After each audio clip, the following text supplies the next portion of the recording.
Welcome. Today, we're diving into the idea of the future continuous, a way to talk about actions that will be happening at a specific time in the future. It's a simple concept, but it opens up new ways to express ongoing events and plans. Let's explore how it works and why it matters. Let's start with some warm-up questions to get us thinking about time and change. What hobby do you imagine enjoying when you're older? Now, look further ahead. What do you think teenagers will be doing in 50 years? And closer to home, where do you see yourself in 5 years? Finally, what about tonight? Will you be doing anything special?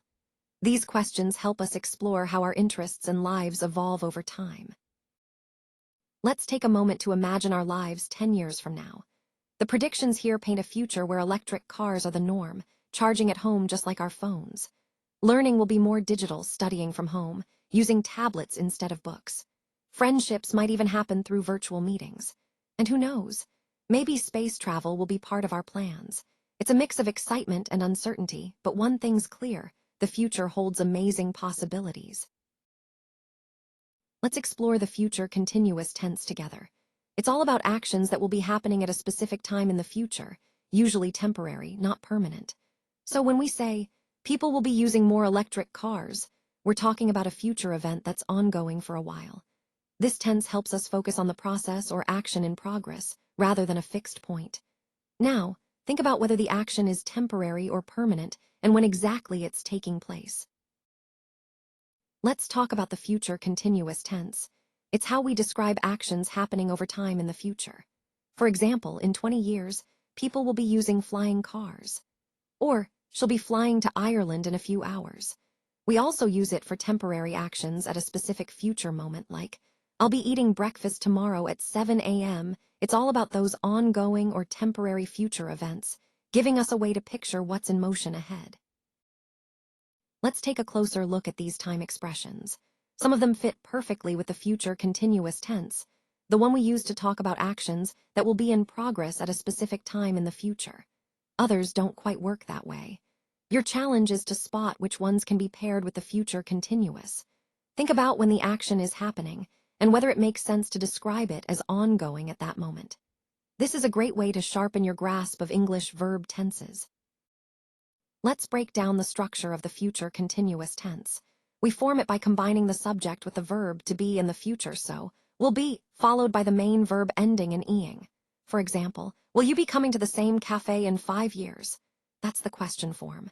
The negative uses won't be, like she won't be studying at home later tonight. And the affirmative simply uses will be, as in they will be living in the countryside next year. It's a simple pattern that helps us talk about ongoing actions in the future. This slide invites us to complete a lively dialogue between Robin and Chris, using the correct future tense forms of various verbs.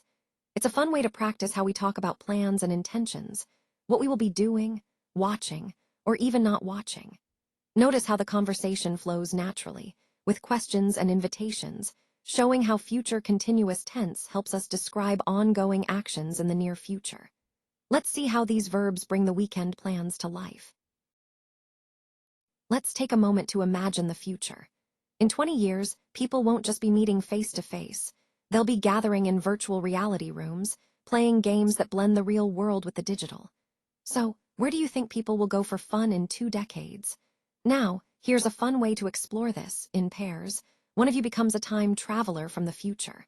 The other takes on the role of interviewer, asking questions about what life looks like ahead. The time traveler then paints a picture of future fun and activities.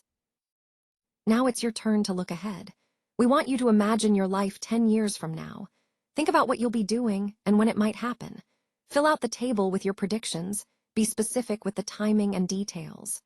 This exercise helps us connect our goals with a clear timeline, making the future feel more real and achievable. So, let's get those ideas flowing and share what you see ahead. Now it's your turn to get creative.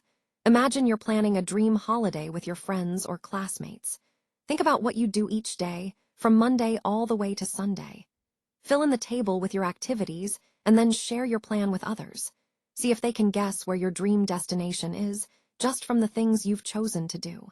It's a fun way to bring your holiday to life before it even begins. Now let's have some fun with time expressions. You'll take a piece of paper and write down about 7 different times. Then, with a partner, they'll try to guess what you'll be doing at each of those times in the future.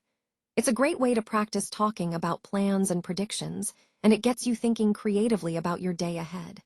Ready to guess what someone else will be doing? Let's get started. As we wrap up, here's a simple but powerful exercise. Grab a piece of paper and jot down 2 things you expect to be doing next year, next month, or next term. Keep this as our class time capsule. Then, when that time comes, open it and see how close your predictions were. It's a fun way to track your journey. This video was created with SlideSpeak. Visit SlideSpeak to turn your presentations into engaging AI-narrated videos.